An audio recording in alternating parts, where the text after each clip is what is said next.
warahmatullahi wabarakatuh. Bismillahirrahmanirrahim. Wala haula wala quwwata illa billahil aliyyil azim. Subhanaka la ilma lana illa ma 'allamtana innaka antal alimul hakim. Alhamdulillah wa kafa wassalatu wassalamu ala sayyidina Mustafa sayyidina wa maulana wa habibina wa syafi'ina wa qurrati a'yunina Muhammad wa ala alihi wa ashabihi ahli sidqi wal wafa amma ba'du. Hadratal muhtaramin wal muhtaramat, akan kula hormati segenap para alim ulama, para kiai, para ibu nyai, nafsu dzikri dumateng panjenenganipun Nyai Hajah Badiatus Sholihah, Nyai Hajah Latifah, panjenenganipun Dr. Kiai Haji Fathul Bari selaku pengasuh Pondok Pesantren Wisata An-Nur 2 Al-Murtadha Bulu Hawang Malang, panjenenganipun Gus Ahmad Syamsul Arifin, Gus Ahmad Zainuddin, Gus Husni Mubarak, Kiai Haji Khairuddin beserta seluruh Majelis Keluarga Besar Pondok Pesantren Wisata An-Nur 2 Al-Murtadha Bulu Lawang. Tidak saya sebut nama satu persatu, namun tidak mengurangi rasa hormat dan rasa takzim kaula dumateng panjenengan sedanten.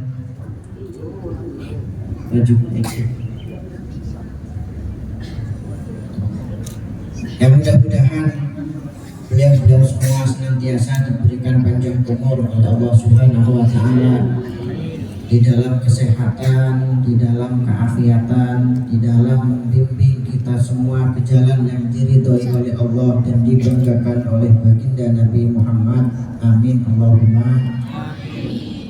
Tak lupa pula kepada segenap jajaran aparatur negara yang hadir, baik sipil, TNI atau Polri, dan tentunya tak lupa kepada segenap para jamaah hadirin hadirat, para santri santriwati, para alumni simpatisan Pondok Pesantren An-Nur 2 yang hadir di acara pengajian rutin di pagi hari ini, yang mudah-mudahan dengan keberkahan acara di pagi hari ini kita semua yang hadir dijadikan oleh Allah sebagai orang-orang yang bahagia, beruntung dunia akhirat,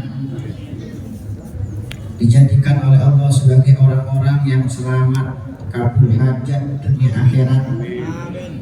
Dan mudah-mudahan pertemuan kita, perjumpaan kita di pagi hari ini bisa menjadi satu alamat indikasi bahwa kita yang hadir kelak juga akan dipersatukan, dipertemukan di dalam surga Allah Subhanahu wa Ta'ala bersama para masyayikh kita, bersama para guru kita, dan tentunya bersama baginda Nabi Muhammad sallallahu alaihi wasallam.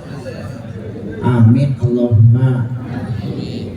Para hadirin, para hadirat yang kula hormati, pertama-tama marilah kita panjatkan puji dan puja syukur pada Allah Subhanahu wa Ta'ala. Di pagi hari ini kita bisa diberikan nikmat oleh Allah Subhanahu wa Ta'ala hadir di satu majelis rutinan yang insya Allah penuh dengan barokah, di satu tempat yang penuh dengan barokah. Kita berkumpul dengan para ulama, para guru, para masyayikh yang penuh dengan barokah. Alhamdulillah. Yang mana para hadirin, kula kali panjenengan di waktu ini ada di satu tempat yang meskipun secara kasat mata tempat ini ada di Pondok Pesantren An-Nur Bulu Lawang, tapi pada hakikatnya sebagaimana diisyaratkan oleh baginda Nabi Muhammad SAW,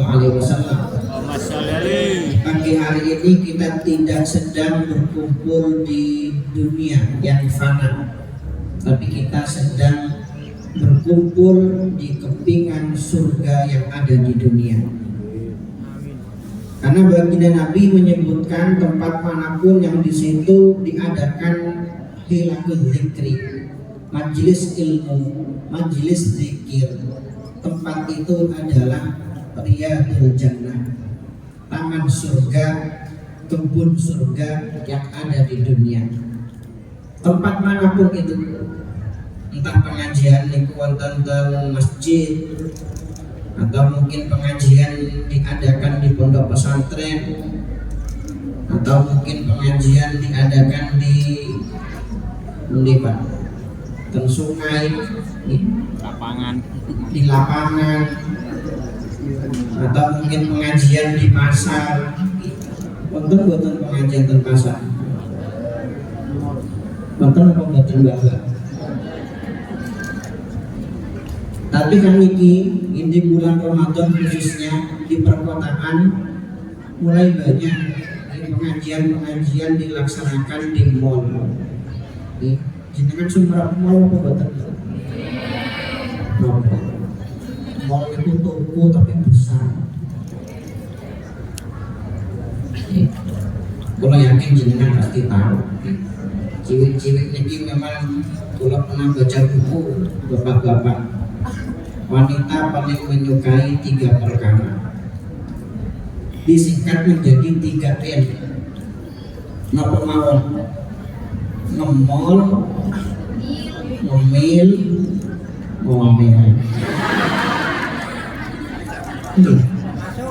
Terus ngemol, ngomil, ngomel.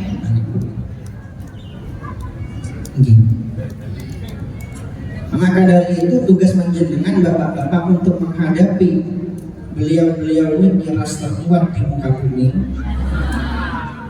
Jenengan harus belajar menjadi pendengar yang baik demi terwujudnya kedamaian dunia. Dan memang seperti itu, karakter wanita itu beda dengan laki-laki. Memang seperti itu Allah Subhanahu wa Ta'ala menciptakan makhluk bernama wanita. Dalam menyelesaikan masalah mawon beda. Laki-laki itu bapak-bapak, karakter laki-laki, tipikal laki-laki kalau punya masalah seberat apapun biasanya disimpan. Gini, disimpan. Tidak diceritakan, tidak disampaikan kepada orang lain. Karena memang laki-laki tidak bercerita. Tiba-tiba sudah gila saja. Akhirnya jenengan tinggal di sejarah-sejarah keluarga baginda Nabi Muhammad SAW. Kanjeng Nabi itu waktu pertama kali mendapatkan wahyu, beliau ketakutan, gemetaran, shock setelah bertemu malaikat Jibril di Gua Hira. Beliau pulang ke rumah dan berkata kepada Sayyidah Khadijah, "Zammiluni, zammiluni, selimuti aku, selimuti aku." Sayyidah Khadijah nggak pakai tanya A, B, C, D sampai Z, nggak ditanya ada apa, kamu baru ketemu siapa, langsung saja beliau diantarkan Kanjeng Nabi ke kamar, beliau selimuti, beliau tinggalkan sendirian. Karena beliau paham laki-laki ini kalau sedang ada masalah pinginnya menyendiri. Itu karena memang laki-laki itu memang tidak suka bercerita. Tapi perempuan, ada nggak perempuan yang tidak bercerita? Perempuan itu bukan tidak bercerita, kata anak-anak saat ini oversharing. Semuanya diceritakan mulai A sampai Z. Tapi ini penting buat ibu-ibu, lebih-lebih kita di zaman HP jangan semuanya diceritakan. Kalau sering ketika mengisi seminar itu adik-adik bersama anak-anak muda, kata anak sekarang namanya anak-anak Gen Z. Kadang ada yang bertanya apakah ada dalam hadis sabda Kanjeng Nabi yang mengisyaratkan di akhir zaman akan ada sesuatu yang namanya sosial media. Ada satu hadis yang bagi kula itu sedikit mengisyaratkan. Abu Yazid Muhammad Al-Maliki dalam kitabnya Al-Jadul Islam fi Nizamil Usrah itu bapak-bapak menyampaikan satu hadis. Ini penting buat ibu-ibu.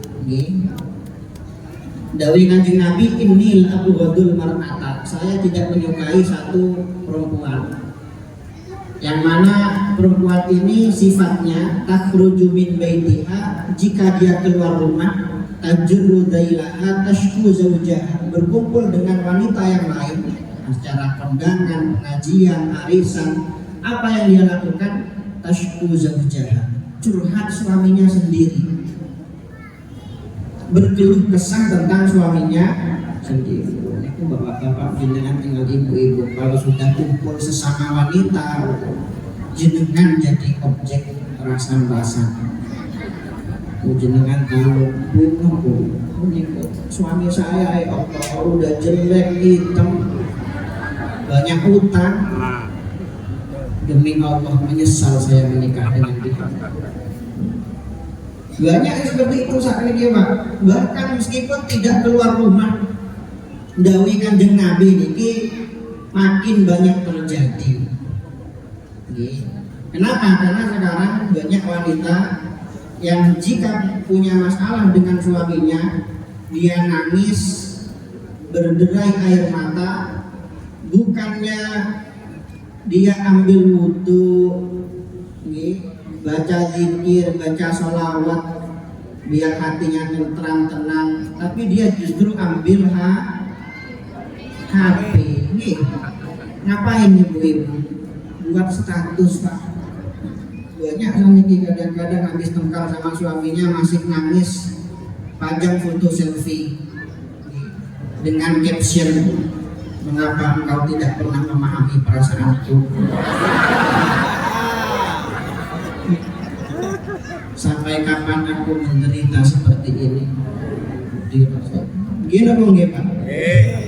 Maka dari itu kita dengan itu udah menghadapi manusia bernama wanita ini harus punya sifat pemaklumi. Gini kok Pak, harus manut, belajar menjadi suami solehah. Ini bukan tanda kelemahan, bukan Pak. Ini yang dicontohkan Kanjeng Nabi kepada kita. Kata seorang sahabat, karena Rasulullah SAW rajulan sahlan. Kanjeng Nabi niku adalah lelaki yang gampang, gampang membantu orang lain, baik, ramah. Idza hawiyat Aisyah asyai'a taba'aha alaih. Kalau Sayyidah Aisyah menginginkan sesuatu, Kanjeng Nabi pasti akan menurutinya. Ini loh, sekelas Nabi, sekelas wali. Musyaifana Khalil Bangkalan Pak. Ini loh, kalau salah satu tim peneliti, kami menemukan banyak surat-surat yang dikirim oleh Syekhona Khalil Bangkalan. Suatu ketika Syekhona Khalil itu mengirim surat kepada takmir masjid di daerah Tanjung Bumi. Nah di situ ada istri mudanya, nah ini Nyai Aminah. Istri tuanya di Demangan, nah ini Nyai Arbi'ah. Tapi ini sekali lagi Pak, ini mimbabil karomah. Mimbabil karomah, keramat tingkat tinggi, nggak bisa ditiru Pak. Kados Syekhona Khalil, kados Nyai Ibad, ini itu keramat tingkat tinggi. Jenengan berarti kalau belum nyampe ke makam beliau-beliau, nggak boleh itu untuk meniru. Cukup satu sah. Gini bang, cocok. Kalau memang cocok. Setuju. Ini mimbabil karomah. Ini kok sampai itu Pak. Syekhona Khalil dalam satu surat yang kami temukan mengirim surat kepada takmir masjid di satu desa. Di desa tersebut ada istri muda beliau. Kata beliau dalam surat itu, Assalamualaikum, mohon maaf untuk tahun ini saya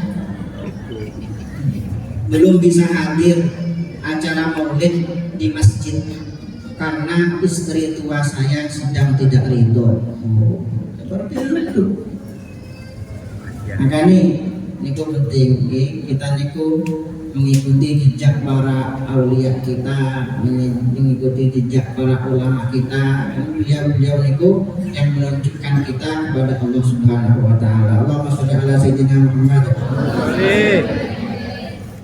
Para hadirin, ini para alumni, para santri, simpatisan, alhamdulillah pemandangan yang ada di hadapan saya ini merupakan satu pemandangan yang sangat menyejukkan hati.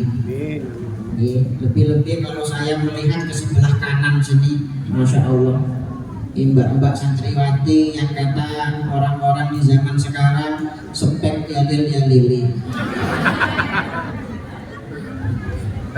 Itu kita ini ada di satu zaman yang cukup unik para hadirin. Jenengan mungkin sekarang semuanya punya HP, punya sosial media, punya Instagram, punya TikTok. Jenengan kalau mau tahu keunikan orang-orang di zaman sekarang, lihat coba isinya TikTok, Pak. Di bulan Ramadan kemarin kalau cerita, grupnya TikTok cuma buat lihat-lihat aja. Isinya FYP niku ya. FYP bulan Ramadan tahun kemarin niku. Anak-anak muda kita itu berlomba-lomba bukan memamerkan kebaikan, tapi justru memamerkan kemaksiatan. Di zaman kuno dulu, Pak, orang itu mau membatalkan puasa itu malunya luar biasa. Membatalkan puasa itu tirasi tiang malam loh, mokel gitu. Orang mokel itu malunya luar biasa, aib keluarga itu. Sampai kalau mau membatalkan puasa gak kuat harus ke kamar mandi, diam-diam pura-pura mandi sambil minum air. Tapi anak-anak zaman sekarang generasi TikTok ini loh, bukannya malu, bukannya sembunyi-sembunyi, tapi justru dipamer-pamerkan. Ada yang buat konten mokel bersama ayam. Ada lagi satunya mokel berjamaah. Ini progres nih. Nah, anak-anak zaman dulu, generasi kita sebelumnya, biasanya kalau bulan Ramadan itu setoran hafalan Quran. Jangan tinggali anak-anak zaman sekarang bulan Ramadan bukan setoran Quran, setoran tok-tobitop. Ini padahal dengan tahun itu kalau sudah pernah buat postingan tok-tobitop itu bukan sholawatan, bukan qasidahan, itu lagu cinta. Bahasa fikihnya syair ghazal, lagu bucin. Coba aja dengan adik-adik yang ngaji nahwu sorof bahasa Arab, terjemahkan itu bait dari awal sampai akhir. Bukan karangan Imam Asmu'i, bukan karangan seorang penyair dinasti Abbasiyah namanya Abu Ijil Al-Majid.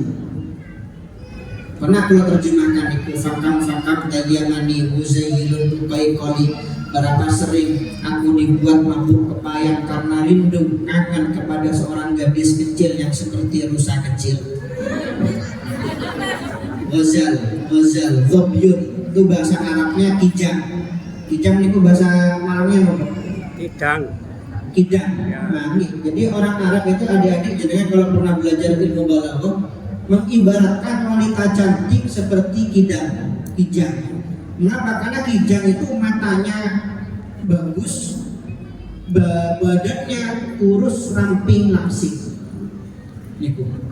Qataftu min wajnatihi min lasbi wardil fajali, yang pernah aku cium pipinya suatu ketika, sehingga pipinya merah merona seperti bunga mawar. Faqala la waqad hadamu arbili. Akhirnya gadis itu berkata, jangan lakukan itu. Akhirnya dia lari dan dikejar lagi oleh sang lelaki. Wal fudu malat tarabat min fitni hadzal rajuli, dan wanita ini bergetar histeris karena perbuatan laki-laki ini. Niku ceritanya dari awal sampai akhir, kejar-kejaran seperti film India. Oh gitu. Tadi karena banyak masyarakat kita nggak pernah ngaji, nggak paham bahasa Arab, nih kadang adik-adik santri kudu lawang, akhirnya lagu bucin dijadikan tren Ramadan. Itu makanya jenengan harus semangat adik-adik belajar bahasa Arab nih dulu. Jangan sampai berarti ada seorang yang minta nama, ada seorang minta nama ke seorang kiai gitu. Nah, ini jenengan kalau nanti di masyarakat khususnya para adik-adik ini pasti ya, masyarakat itu biasanya suka minta nama. Minta nama ke ustadz, ke kiai, ini otot ilmu nih. Guru kono almarhum Kiai Haji Maimun Zubair kalau memberi nama itu kan punya satu kaidah. Kata beliau, kalau anak laki-laki diambil dari awal nama ibunya, huruf awal nama ibunya. Contoh misalnya ibu ini namanya Siti Tsunami misalkan. Nah, Siti Tsunami. Maka anak laki-laki huruf awalnya sin. Sinten sin berarti laki-laki. Sin. Soleh. Saifullah, Soleh Saifullah, terus Sulaiman, Sumanto. Nah kalau anak perempuan kebalikannya, ambil dari awal nama bapaknya. Bapaknya sinten namanya?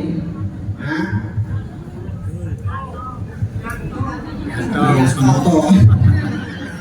Misalnya ya bapaknya namanya Sulaiman gitu. Berarti nama awal anaknya Sin. Senang Sin. Syifa Shin. Salamah. Sin. Sela nih, Sela ini Sin. Sela. Terus Salimah. Nah, niku terus yang bangun. Terus yang dibangun napa Mahrai Suki. Jenengan kalau memberi nama sesuai dengan kaidah itu, maka anak bisa menjadi sumber rezeki buat jenengan. Nah, ini ada orang Pak minta nama ke seorang kiai, sama kiai dikasih tutorial yang berbeda. Jenengan ambil nama dari Al-Quran, biar dapat barokahnya Al-Quran. Oh, paham kiai. Beberapa bulan kemudian sempat kali soal ditanya sudah dikasih nama, sampun. Siapa namanya? Tony. Itu Tony. Kan saya udah bilang ambil nama dari Al-Quran. Dari Al-Quran nih kiai. Nama panjangnya siapa? Syaitonir Rajim. Lagi. Nama panjangnya Syaitonir Rajim. Maka dari itu niku penting jenengan niku para hadirin ada rutinan bulanan seperti niki pengajian ahad niki satu pintu yang jangan sampai jenengan tutup. Ini jadikan satu pintu, satu simpenan bagi jenengan yang tetap menghubungkan antara jenengan dengan para masyayikh, yang menghubungkan jenengan dengan Allah Subhanahu wa taala. Ini kebanggaan kita Pak, gadah ta'alluq, ikatan erat dengan para masyayikh, para aulia. Ini merupakan satu kehormatan luar biasa bagi kita. Dikatakan oleh para ulama kita, kullu ma yata'allaqu bil karim fahuwa karim. Setiap hal yang berkaitan dengan orang mulia itu pasti akan menjadi mulia. Karena itu banyak para ulama yang membahas mengapa kok Kanjeng Nabi itu tidak dilahirkan di bulan yang mulia. Napa kok boten teng bulan Ramadan atau mungkin termasuk di bulan Ashhurul Hurum, 4 bulan mulia yang dimuliakan oleh Allah. Bulan apa mawon? Dzulqa'dah, Dzulhijjah, Muharram, Rajab. Mengapa Kanjeng Nabi enggak dilahirkan di bulan Ramadan, dan mengapa kok tidak dilahirkan di 4 bulan haram, bulan mulia? Ini kok ada yang mengatakan agar kita tahu bahwa Kanjeng Nabi itu mulianya memang sudah dari situnya. Tidak berkaitan dengan bulan, tidak berkaitan dengan tahun, tidak berkaitan dengan tempat. Ini kok kemuliaan Kanjeng Nabi. Karena itu kalau sering, kalau acara maulid, kalau tanya kepada para hadirin, adik-adik di sini santriwati, ada yang tahu enggak Kanjeng Nabi itu lahirnya tanggal berapa, bulan apa, tahun berapa? Bukan hijriahnya. Kalau hijriah kita semua tahu nih 12 Rabiul Awal tahun bulan Masehinya. Ini Masehi sana kan kita 8 Juni 2005 nih. Kanjeng Nabi ini ke Masehinya lahir tanggal berapa, bulan apa, tahun berapa? Tahu. Jangan lihat Google kan. 567. Berapa? April tanggal 20. 20 April 571. Makanya bulan April ini Pak, kata para ulama punya keistimewaan tersendiri. Namun guru kula sering menyampaikan, kata beliau, ilmu iki orang-orang yang kitab-kitab, tapi bisa digawe titenan. Terus beliau, orang kalau di bulan April pegang banyak uang, insya Allah sepanjang tahun akeh duitnya. Kalau di bulan April pegang banyak titen ono. Kenapa kok bulan April, kok bukan bulan Desember atau mungkin 14 Februari atau mungkin Januari itu? Karena bulan April bulan Masehi yang paling mulia. Di dalam bulan April lahir baginda Nabi Muhammad Sallallahu Alaihi Wasallam. Yang jangankan hal-hal yang memang sudah mulia, banyak hal-hal yang jika ada dalam diri kita itu satu hal yang rendah, satu hal yang kotor, satu hal yang hina, itu kalau ada dalam diri Kanjeng Nabi menjadi sesuatu yang sangat mulia, luar biasa. Dalam kitab-kitab Syama'il jangan bisa baca, ada satu kisah kalau bapak ibu-ibu, ya Kanjeng Nabi itu pernah diundang acara mantengan di Walimatul Kursi. Kanjeng Nabi ini termasuk sifatnya Kanjeng Nabi, akhlaknya Kanjeng Nabi, kalau diundang selalu menyempatkan untuk hadir. Lebih-lebih kalau yang diundang itu orang, kalau yang undang itu orang miskin. Ini buat Tamsyidur kan disebutkan, idza ja'ahul miskin ajabahu ijabatan muajjalah. Kanjeng Nabi. Karena Kanjeng Nabi itu adik-adik termasuk sifatnya beliau mengutamakan jabr khatir, menjaga perasaan orang lain, tidak pernah mau mengecewakan orang lain. Tidak seperti kita, ya. Kita ini sering mengecewakan orang, lebih sering dikecewakan oleh harapan sendiri. Lebih-lebih anak muda zaman saat ini yang sering mengatakan kukira aku istimewa, ternyata teman biasa.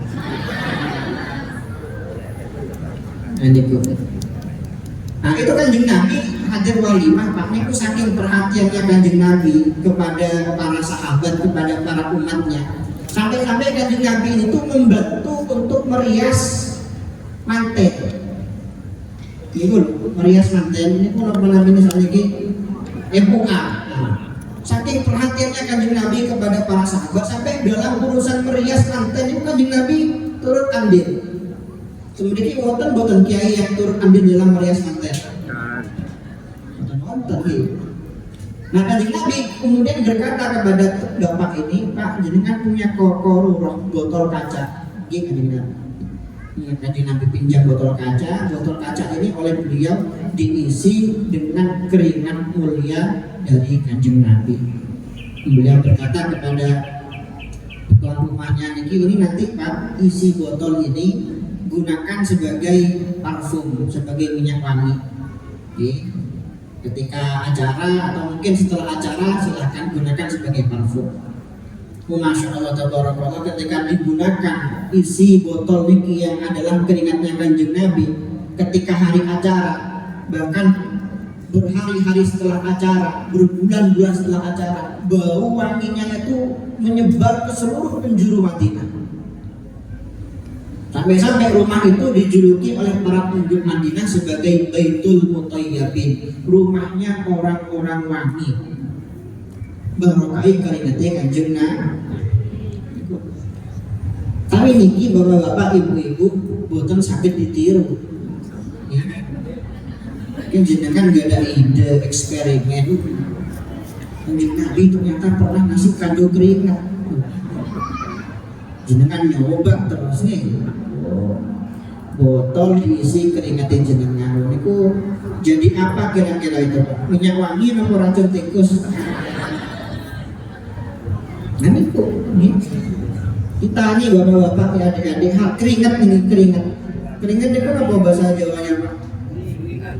Sami mawon nih. Keringat bagi kita kan bukan barang bersih kan ya, barang kotor. Kita semakin keringetan semakin gak nyaman.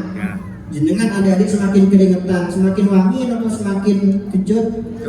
Nah, bukan juga Nabi sebaliknya kata Sayyidina Anas.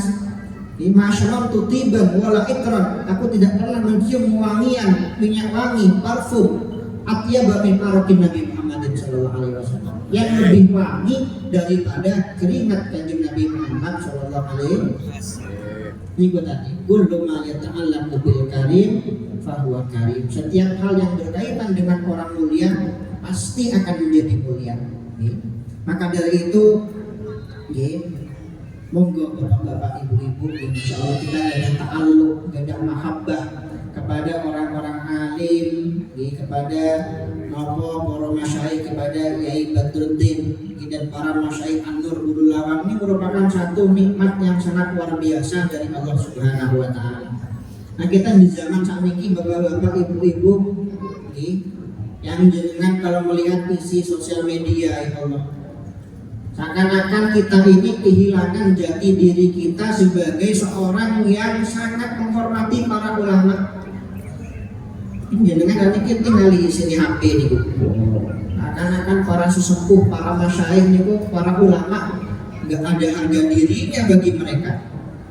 Ya pokoknya nggak sependapat, tabrak, caci maki, gitu loh nih. Pokoknya tabrak yang menjadi penghalang gitu. Itu seakan-akan ninggalin jenengan di sini HP lagi mencaci maki para ulama, mencaci maki para habaib, kan alim-alim, kan soleh-soleh. Itu kata ya kula pesen mawon jenengan iki terkait isu yang rame saat ini. Ya meskipun mungkin jenengan, tapi saya nggak percaya itu keturunan Nabi atau mungkin keturunan kiai. Jenengan meskipun tidak percaya, tapi kan jenengan sepakat beliau ini orang-orang alim, beliau ini orang-orang soleh. Dari keturunan manapun beliau tetap orang alim, orang soleh. Dan jika jenengan caci maki, misalkan, bukan jenengan, insya Allah orang luar sana, jika orang luar sana sampai mencaci maki beliau, mengata-ngatain beliau, nah itu. Ingat satu syair bapak-bapak, ada satu syair sampai kula hafal sampai saat ini syair. Bagi kita nih yang berusaha mencederai kehormatan orang-orang soleh, orang-orang yang dekat dengan Allah Subhanahu wa taala, ada satu syair di situ dikatakan, ya natihal jabalil ali liyuklimahu asfiq li raksika la tashfiq alal jabali. Wahai kamu yang berusaha membenturkan kepalanya kepada gunung untuk menyakiti gunung tersebut. Jadi ada ceritanya, adik-adik, orang nesu, ngambek itu nesu. Ada ceritanya orang nesu sama gunung. Ya, pakai sepeda motor, tiba-tiba sepeda motornya nyerempet gunung. Akhirnya nesu dan gunung itu. Kurang aja gunung ini, gara-gara gunung sepedaku berat. Nah, karena nesu sama gunung, kepalanya dibentur-benturkan ke gunung itu untuk menyakiti gunung tersebut. Paham? Nah, kalau seperti itu bapak-bapak, ibu-ibu, yang kasihan, yang sangatkan, kepalanya apa gunungnya? Kepalanya. Ashfiq li ra'sika, kasihani kepalamu Pak. La tashfiq alal jabal, kalau gunungnya tidak perlu dikasihani. Ini ku jenengan gitu, menawi jenengan mengatur berkomentar buruk, mencaci maki para beliau-beliau, para kekasih Allah Subhanahu wa taala, beliau-beliau itu tidak akan goyang sampai kapanpun, ibaratkan gunung tinggi kokoh. Ini nggak kasihan, nggak perlu dikasihani jenengan nih loh. Mulutnya jenengan, culuknya ya. Yang perlu untuk dikasihani. Maka dari itu mari Bapak Ibu-ibu ta'alluq nih loh. Mahabbah gitu, hormat adab terhadap piantun-piantun soleh, piantun-piantun alim tetap harus kita pertahankan.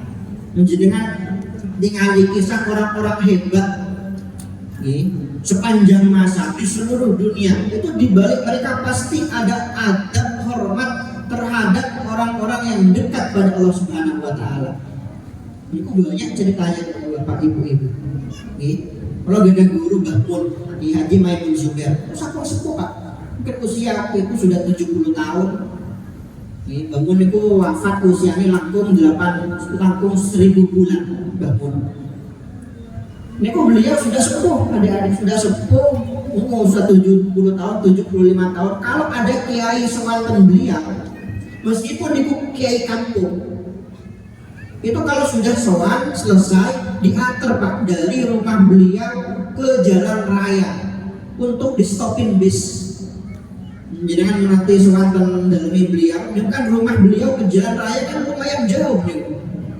Ini kok kiai kampung kali Pak, diantar ke jalan raya untuk di stopin bis. Ini kan makanya salah satu guru kalau pernah menyampaikan rahasia kemuliaan Mbah Mun itu nopo takzimnya kepada ahli ilmi luar biasa. Jenengan tinggali Mbah Mun waktu wafat itu adik-adik, karangan bunganya ini kok Pak, sumerap karangan bunganya ini.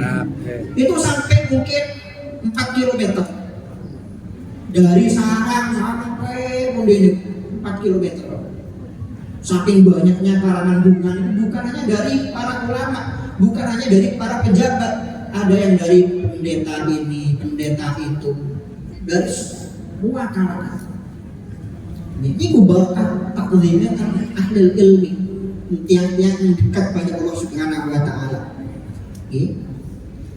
Satu contoh malih Syekhona Khalil Bangkalan itu masyhur ceritanya Syekhona Khalil ini. Kalau mengkaji sejak dulu Bapak, beberapa tahun belakangan ini kalau mengkaji sejarah dari Syekhona Khalil Bangkalan, bertanya-tanya apa kira-kira kunci kemuliaan beliau sampai menjadi maha guru para ulama di Nusantara, punya santri yang hebat-hebat, alim-alim luar biasa. Satu kesimpulan saya yang paling menonjol dari beliau itu takzimnya teman guru yang sangat luar biasa. Syekhona Khalil nggak ada guru Pak, asmanipun Syekh Ali Ar-Rahbini.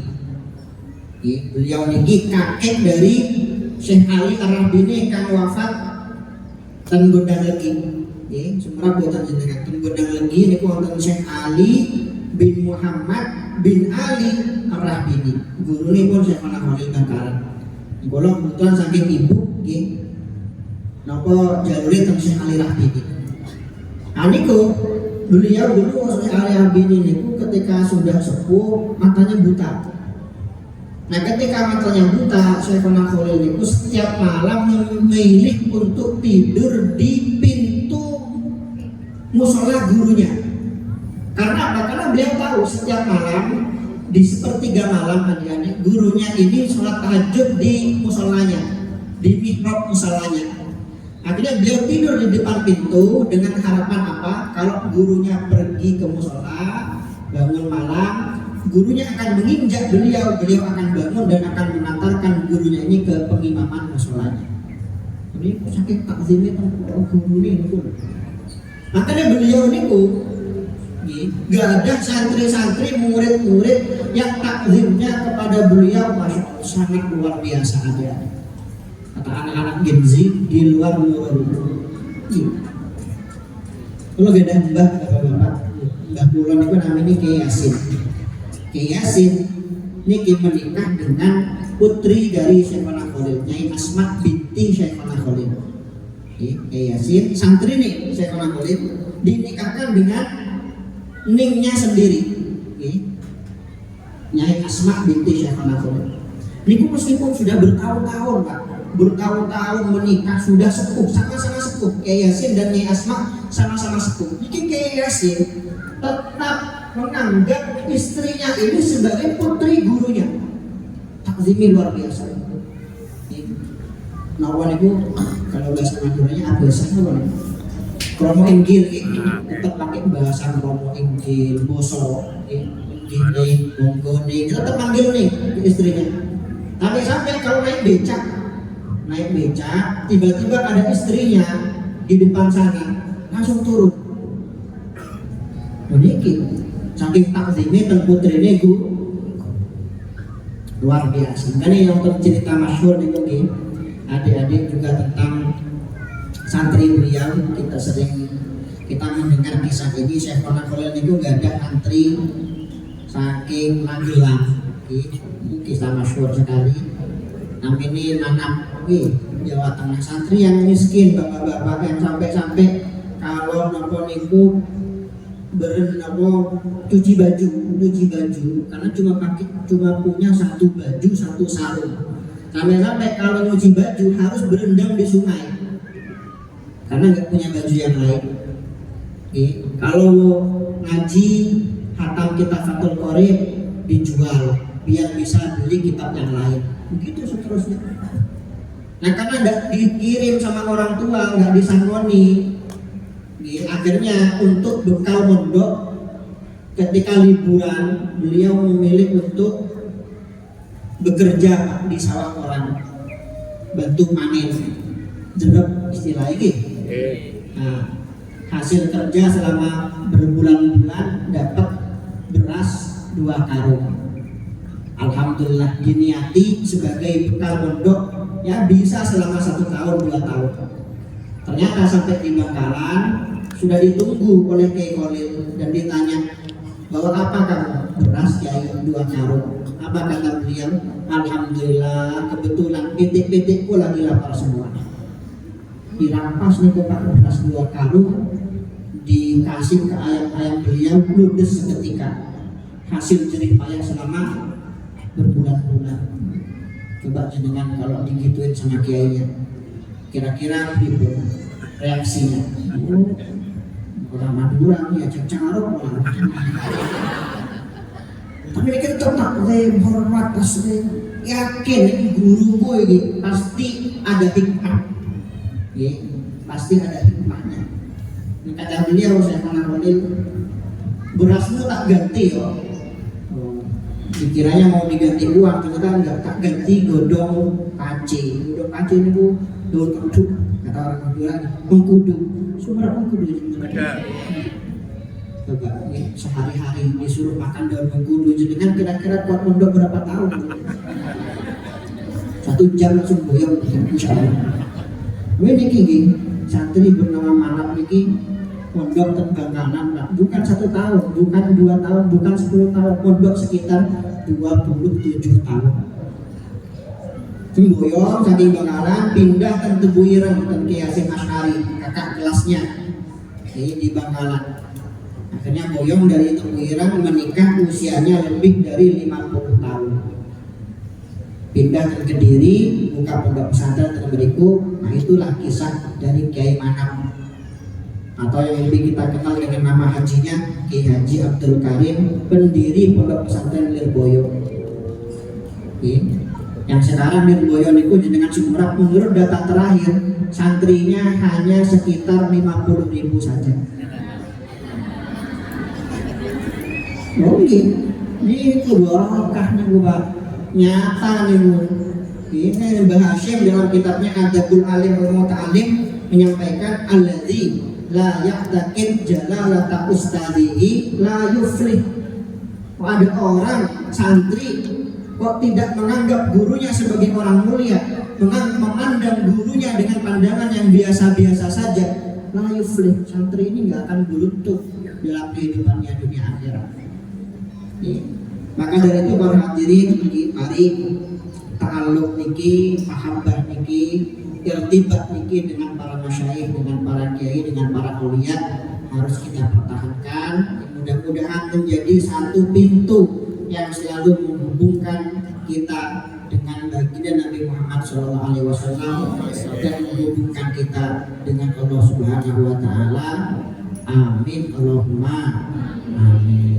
Jadi, para hadirin, para hadirat yang kula hormati, mungkin ini saja yang bisa saya sampaikan dari acara pengajian di pagi siang hari ini. Mudah-mudahan meskipun sedikit bisa barokah manfaat.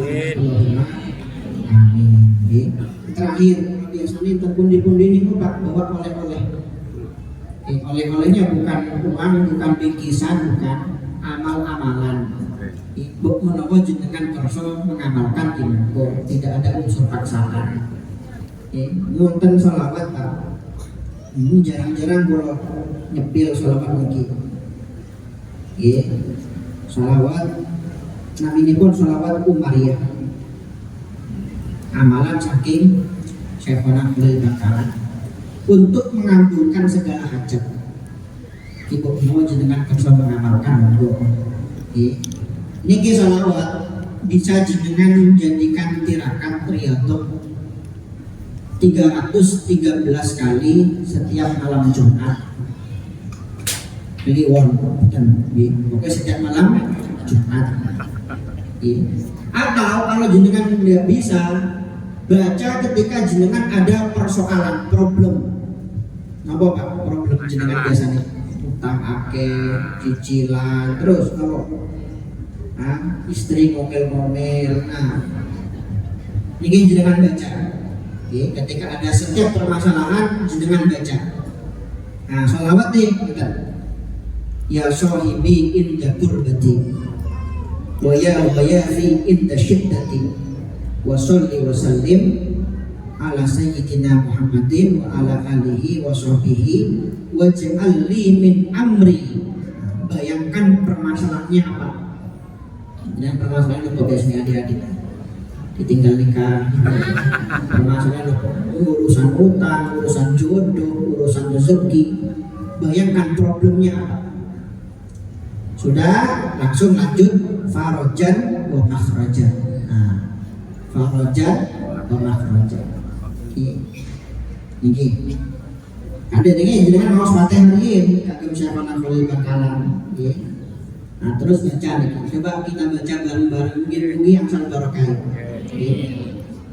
Ya sahibi, inda kurbati, wa ya ghayathi, inda syiddati, wa sholli wa sallim ala sayyidina Muhammadin ala alihi wa sahbihi wa ja'alli min amri.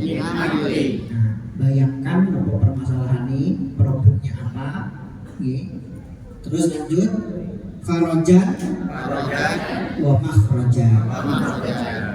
Niku amalan saking Syekhona Khalil Bakalan Quran sal saking Kiai Khalili, terus saking abah ibunya toha saking Kiai Khalili langat susul sanatipun terus Syekhona Khalil Bakalan kula ijazakan dewan panjenengan ingkang kerasa untuk mengamalkan aja setukum.